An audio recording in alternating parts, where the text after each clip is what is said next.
Story 1. I wasn't planning on going alone. The trip was supposed to be me, my buddy Aaron, and his girlfriend's cousin. We were going to do a 4-day backpacking loop in the Green Mountain National Forest in Vermont. Nothing extreme, just the kind of hike where you spend more time taking photos of streams than worrying about survival. But Aaron got strep the night before, and the cousin bailed because it's not fun without the group. I should have called it off. Every instinct told me it would be boring, maybe even dangerous, doing a loop like that solo. But I'd already taken time off work, bought supplies, and told myself I could handle it. I'd done solo camping before, or just not quite this deep into the woods. I told myself the forest would be quiet, peaceful. I was wrong. The first day was normal.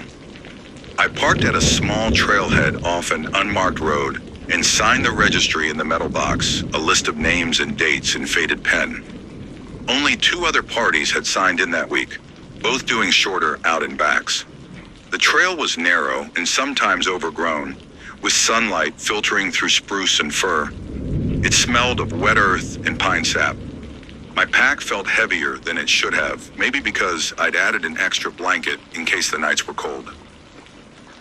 Around 4 p.m., I set up camp near a small creek. I pitched my tent on a patch of moss and boiled water for dehydrated chili.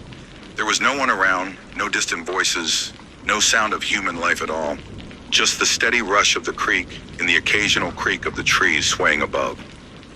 When darkness fell, it was sudden. 1 minute the forest was painted in golden green, and the next it was all black shapes and silver moonlight. I turned in early, thinking I'd get a good night's sleep. I didn't. It started with the crunch of leaves. I thought it was a raccoon at first. I'd hung my food bag high on a branch away from camp. The footsteps were slow, deliberate, and they didn't sound like an animal sniffing around. They sounded bipedal. I grabbed my flashlight and aimed it toward the sound. Nothing but trees. The steps stopped when I unzipped the tent. I swept the light in an arc, expecting to see some late-night hiker, or maybe even a deer. But the forest was empty, still. Eventually, I told myself it was probably my own paranoia magnifying some harmless sound. I zipped up the tent and lay back down. A few minutes later, I heard it again, but this time the steps circled the tent. In the morning, I checked the ground for prints. The moss was thick, but near the edge of camp where the pine needles had thinned, I saw something faint impressions. Not boots, not paws, just shapes. Narrow at one end, widening at the other. I told myself it could be anything. Shadows. My imagination. I packed up and moved on. The second day was harder. The trail climbed steadily, winding along ridges where the wind cut through my jacket. I didn't see a single other hiker, not even at midday when I stopped at an overlook to eat a protein bar. By late afternoon, I reached a stand of older pines where the ground was soft and the canopy so thick it turned the light a murky green. I found a flat spot and pitched camp again. That night I heard something new, a voice. It was faint, carried on the wind, almost like someone speaking just out of earshot. I couldn't make out words. It was more like the rhythm of speech, the low hum of conversation without clarity. I sat up, holding my breath. The sound stopped. I unzipped the tent and peered out. The forest was a wall of black shapes. My flashlight beam caught on something pale between 2 trunks, something vertical. My heart spiked, but when I took a step closer, the pale shape vanished, swallowed by darkness. I didn't sleep much after that. On the 3rd day, I realized I'd stopped seeing trail markers. At first, I thought I'd just been distracted, my mind chewing on the weirdness of the night. But when I doubled back, I couldn't find the last blaze. The trail itself seemed less defined, like it was dissolving into the forest floor. My GPS still showed me heading in roughly the right direction for the loop, so I pushed on. The forest got denser. The pines stood straighter here, closer together, and the air smelled less like fresh sap and more like something old, damp, and stale. By 5 p.m., I was exhausted and unnerved. I picked a spot between 2 massive trunks and set up camp. The ground here was wrong. The moss was thicker, almost spongy, and when I pressed my hand into it, I could feel hollowness underneath, like the earth was thin here, covering something. That night, I didn't just hear footsteps. I heard breathing. Slow, steady, in sync with mine at first, until it wasn't. I lay frozen in my sleeping bag, every muscle tensed, listening to that soft inhale, that wet exhale, right outside the tent wall. I didn't move. Neither did it. Eventually, I must have drifted off because I woke at dawn with the forest silent again. But there were prints in the moss, deep this time, and they weren't shaped like any human foot I'd ever seen. By the fourth morning, my only thought was getting back to the trailhead. I didn't care about finishing the loop. I didn't care about my food or my gear weight. But my GPS was acting strange. The map still loaded, but the little blue dot drifted in ways that didn't match my steps. I'd walk north, but the dot would stutter, jump, sometimes turn in place without me moving. I kept going anyway, heading west toward where I thought the road should be. The forest felt wrong now, like the trees were closer together than before, like they leaned just slightly inward. Around noon, I heard the voice again. Closer this time. It was speaking my name. I don't remember dropping my pack, but I must have, because suddenly I was running without it. Branches tore at my jacket. Pine needles slid under my boots. The voice moved with me sometimes ahead, sometimes behind. At one point, I swear I saw someone standing between the trees, hand raised like they were about to wave, but when I blinked, they were gone. I ran until my legs gave out. I collapsed onto the moss, chest heaving, ears straining for footsteps. Silence. And then, a whisper right next to my ear. Check out time. I woke up this morning in my own bed. No idea how I got here. My boots were muddy, my jacket torn, but my pack is still somewhere out there in the Green Mountains.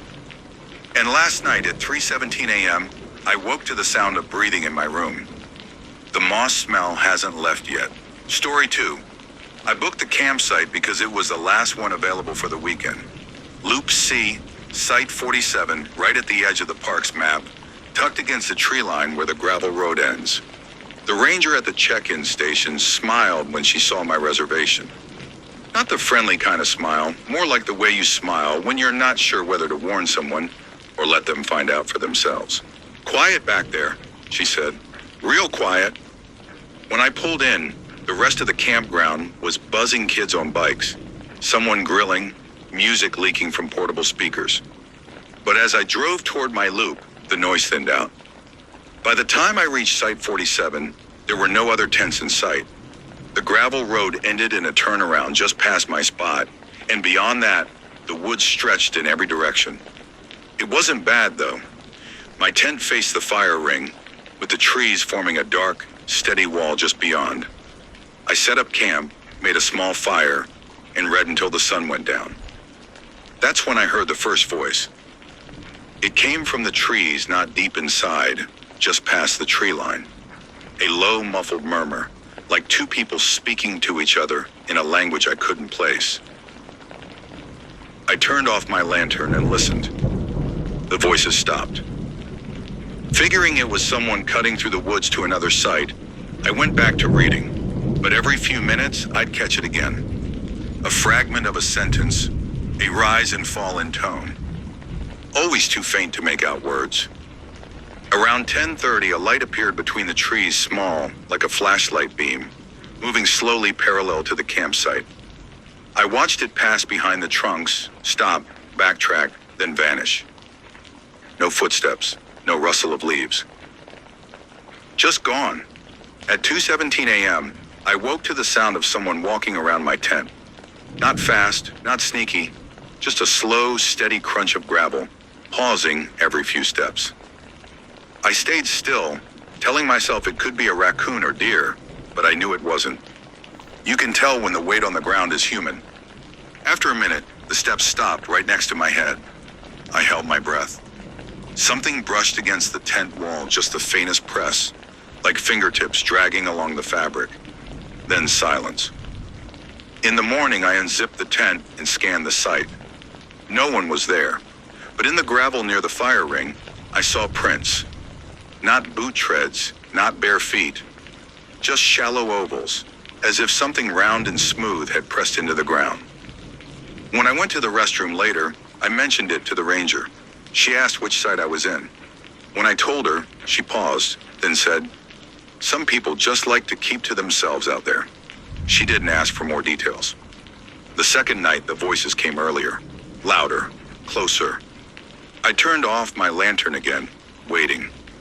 The murmuring stopped, and for a while I thought maybe they'd moved on. Then, from the trees, something stepped into the firelight. It was a man, or at least it had the shape of one. Tall, shoulders slightly hunched, head tilted forward as if studying me. But there was no face, just smooth, pale skin where features should be. I froze. My hands went cold. It didn't move toward me. Instead, it raised one arm slow, deliberate, and pointed into the woods. Then it stepped back and was gone. I didn't sleep at all. By dawn, I had my gear packed and was ready to leave. But when I started my car, the engine sputtered and died. Battery light flashing. The campground felt emptier than before. No kids, no voices, no smell of breakfast cooking. Every other site on the loop was vacant. I walked to the ranger station, but the door was locked. No cars in the parking lot. By noon, the woods were louder. Not with animals or wind, but with voices, dozens of them now, all speaking in that same low murmur. They seemed to come from every direction, moving closer when I turned my back. I didn't see the man again, but I felt him, just beyond the tree line. When the sun started to set, I stopped trying to leave. I went back to Site 47, lit a fire, and waited. It's full dark now. They're closer than ever. And I think I understand what he was pointing at.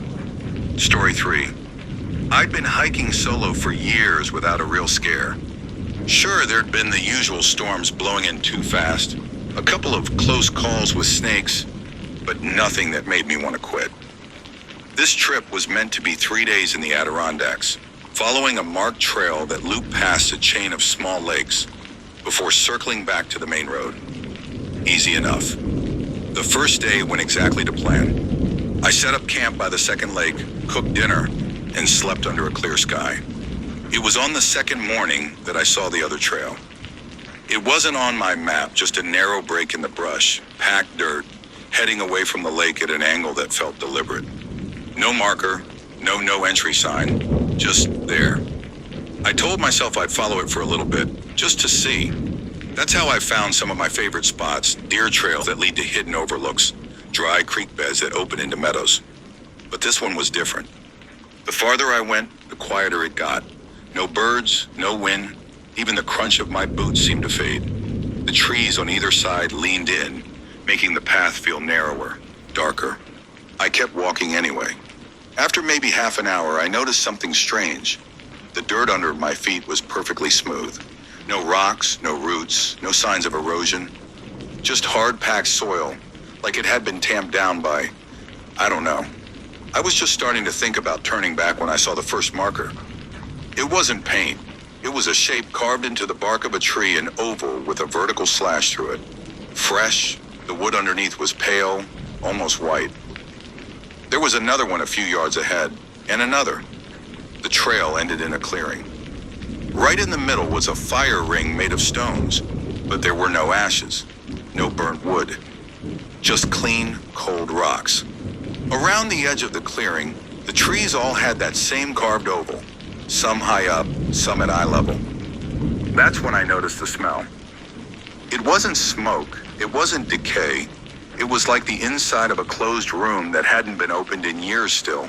Heavy, almost sweet. And then I heard the footsteps.